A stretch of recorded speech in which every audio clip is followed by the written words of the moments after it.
ನಮಸ್ಕಾರ ಗುರು. ಇವತ್ತು ನಿಮ್ಮನ್ನ ಒಂದೊಳ್ಳೆ ಪ್ಲೇಸಿಗೆ ಕರ್ಕೊ ಹೋಗ್ತಾ ಇದ್ದೀನಿ, ನಾನು ಮತ್ತು ನನ್ನ ಫ್ರೆಂಡು. ಬನ್ನಿ ಹೋಗೋಣ. ಇದೇ ರೋಡಲ್ಲಿ ಬರ್ತಾಯಿತ್ತು. ಈ ರೋಡಲ್ಲಿ ಬರುವ ಊರಿಂದ ಈ ರೋಡಲ್ಲಿ ಬಂದು ಹಿಂಗೆ ತಿರ್ಕೊಂಡು ಬಟ್ ಹಿಂಗೆ ಹೋಗುವ. ಅವಾಗೆಲ್ಲ ನಾವೆಲ್ಲ ಎತ್ತಿನ ಗಾಡಿಗಳೆಲ್ಲ ಯೂಸ್ ಮಾಡ್ತಾಯಿದ್ದೋ, ಇಲ್ಲ ನೆಟ್ಕೊಂಡು ಬರ್ತಾಯಿದ್ದೋ. ಈಗ ವೆಹಿಕಲ್ ಎಲ್ಲರ ಕೈಲೂ ಒಂದೊಂದು ವೆಹಿಕಲ್ ಇದೆ, ಎಲ್ಲರೂ ವೆಹಿಕಲಲ್ಲಿ ಬಂದು ಹೋಗ್ತಾರೆ. ನೋಡಿ, ಜವಾನ್ದಿಂದನೂ ಹಿಂಗೆ ಇದೆ ಈ ಕಾಲುವೆ. ನಮ್ಮ ತಾತನ ಕಾಲದಿಂದನೂ ಹಿಂಗೆ ಇದೆ. ಹುಲಿಕೆರೆ ಬುಗ ಅಂತ ನೀವು ಕೇಳಿರ್ಬೋದು, ಅದು ಇಲ್ಲೇ ಸಿಗುತ್ತೆ ಹೋಗ್ತಾ.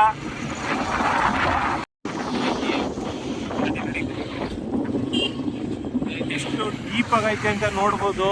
ನೀರೇ ಕಾಣಲ್ಲ, ಕ್ಯಾಮ್ರಾ ಮೇಲೆತ್ತಿದ್ರು ಕೂಡ ಅಷ್ಟು ಡೀಪ್ ಆಗಿದೆ ಇದು. ಅಷ್ಟೇ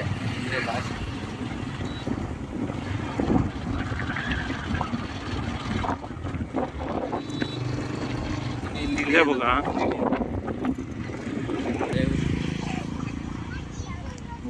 ಹೋಗಿದ್ ಬರೋಣ. ನೀವು ನೋಡ್ಬೋದು, ಇಲ್ಲೇ ನೋಡೋಕ್ಕೆ ಸಾಧ್ಯ. ಇದು ಸುಮಾರು ಕಿಲೋಮೀಟರು ಭೂಮಿ ಒಳಗಡೆನೇ ಕೊರೆದಿದ್ದಾರೆ. ಏಷ್ಯಾದಲ್ಲೇ ಮೊಟ್ಟ ಮೊದಲ ಬಾರಿಗೆ ಇದು ಒಳಗಡೆನೆ ಕೊರೆದು ಸರ್ ಎಂ ವಿಶ್ವೇಶ್ವರಯ್ಯ ಅವರ ಕಾಲದಲ್ಲಿ ಇದನ್ನ ನಿರ್ಮಿಸಿದ್ದಾರೆ. ನೀವು ನೋಡ್ಬೋದು. ಆ್ಯಕ್ಚುಲಿ ಇದೆಲ್ಲ ಏನಂದರೆ, ಇಲ್ಲಿ ಜನಗಳಿಗೆ ಇದು ಕೊರೆದಿರೋದ್ರಿಂದ ನೀರು ಸಿಗಲ್ಲ, ಭೂಮಿಲಿ ಎಲ್ಲ ಅಂತರ್ಜಲ ಎಲ್ಲ ಇದೇ ತಗೊಳುತ್ತೆ ಅಂತ ಇವ್ರಿಗೆ ಪರ್ಮಿಷನ್ ಕೊಟ್ಟಿದ್ದಾರೆ. ಇಲ್ಲಿ ಈ ಥರ ಇದು ಮಾಡ್ಕೊಳ್ಳೋಕ್ಕೆ, ಗದ್ದೆಗಳಿಗೆ ನೀರು ಹೊಡೆಯೋದಿರ್ಬೋದು, ಇದಕ್ಕೆಲ್ಲ ಈ ಪರ್ಮಿಷನ್ ಕೊಟ್ಟಿದ್ದಾರೆ ಗೌರ್ಮೆಂಟೇ.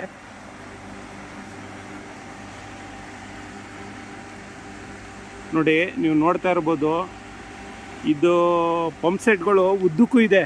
ಇಷ್ಟು ಜಾಗದಲ್ಲಿ 2-3 ಕಾಲುವೆ ನೀರು ಬರುತ್ತೆ ಅಂದರೆ ನೀವು ಅಂದಾಜು ಮಾಡಿ ಇದು ಎಷ್ಟು ಆಳ ಡೀಪ್ ಇದೆ ಅಂತ.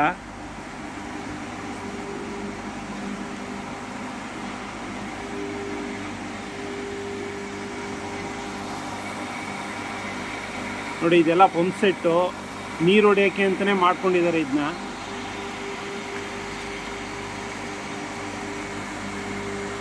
ನೋಡಿ, ನೀರು ಎಷ್ಟು ಫೋರ್ಸ್ ಇದೆ, ಸಮುದ್ರದಲ್ಲೇ ಹೊಡೆದಂಗೆ ಹೊಡಿತಾ ಇದೆ ಇಲ್ಲಿ.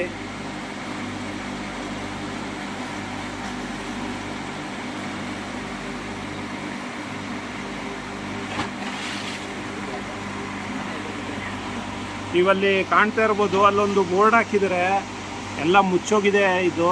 ಬಟ್ ಅಲ್ಲಿ ಇದು ಎಷ್ಟನೇ ಇಸ್ವಿಲಿ ಆಯಿತು, ಯಾರ ಕಾಲದಲ್ಲಿ ಆಯಿತು ಅಂತ ಬೋರ್ಡ್ ಹಾಕಿದ್ದಾರೆ. ತುಂಬ ವರ್ಷ ಹಿಂದೆನೇ ಮಾಡಿದ್ದಾರೆ. ಎಷ್ಟು ಗಟ್ಟಿಮುಟ್ಟಾಗಿದೆ ನೋಡಿ. ಆಗಿನ ಕಾಲದಲ್ಲಿ ಇದನ್ನು ನಿರ್ಮಿಸಿದ್ದಾರೆ ಅಂದರೆ, ಆಗಿನ ಟೆಕ್ನಾಲಜಿಲಿ ಇದನ್ನ ನಿರ್ಮಿಸಿದ್ದಾರೆ ಅಂದರೆ ನಿಜವಾಗ್ಲೂ ನಾವು ಹೆಮ್ಮೆ ಪಡಬೇಕು ಇದನ್ನೆಲ್ಲ ನೋಡಿ. ಎಷ್ಟು ಡೀಪ್ ಬಂದಿದ್ದೀವಿ ನೋಡಿ.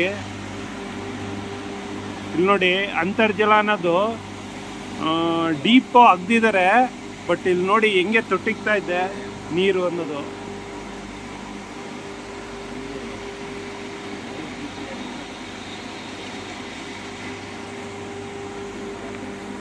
ನಾವಿಷ್ಟು ಕೆಳಗಡೆ ಇಳಿದಿದ್ದೀವಿ. ಸುಮಾರು ಒಂದು 20-25 ಅಡಿ ಇಂಥ ಜಾಸ್ತಿನೇ ಇಳಿದಿದ್ದೀವಿ. ಒಂದು 35 ಅಡಿ ಜಾಸ್ತಿ ಕೆಳಗಡೆನೇ ಇಳಿದಿದ್ದೀವಿ. ಇದನ್ನು ಆ್ಯಕ್ಚುಲಿ 1932ರಲ್ಲಿ ಇದನ್ನ ಕಟ್ಟಿದ್ರು. ಇದು ಕಟ್ಟಿರೋ ಉದ್ದೇಶ ಏನಂದರೆ, ವಿಶ್ವೇಶ್ವರಯ್ಯನವರು ಇಲ್ಲಿ ಕೃಷಿ ಭೂಮಿ, ಮಂಡ್ಯ ಜಿಲ್ಲೆ ಪೂರ್ತಿ ಕೃಷಿ ಭೂಮಿ ಆದ್ದರಿಂದ ಇಲ್ಲಿ ಅವ್ರಿಗೆ ಹೆಲ್ಪ್ ಆಗಲಿ, ನೀರು ಕೃಷಿಗೆ ಹೆಲ್ಪ್ ಆಗಲಿ, ನೀರು ಸರಬರಾಜು ಮಾಡೋಕ್ಕೆ ಅಂತಲೇ ಇದನ್ನ ನಿರ್ಮಿಸಿದ್ರು. ಇದೊಂದು ಅರಸಾಸನೆ ಅಂತಲೇ ಹೇಳ್ಬೋದು.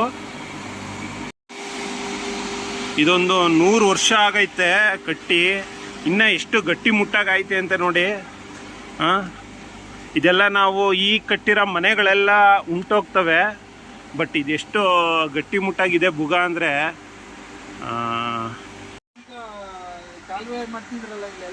ಹಾಂ, ಹೌದು, ನೀರು ನಿಲ್ಲಿಸ್ದಾಗ ಬರಬೇಕು. ಮೇಲ್ಗಡೆ ಹತ್ತು ಹೋಗ್ತಾ ಇದ್ದೀವಿ. ಇಷ್ಟು ಹೈಟ್ ಐತಿ, ಜಲ ನೋಡು ಕೆಳಗಡೆ ಹೆಂಗ್ ಬರುತ್ತೆ. ಇದು ಹತ್ತ ಕೆಳಗೆ ಅಂತಾನೆ ಮೆಟ್ಲು ಮಾಡಿದ್ದಾರೆ.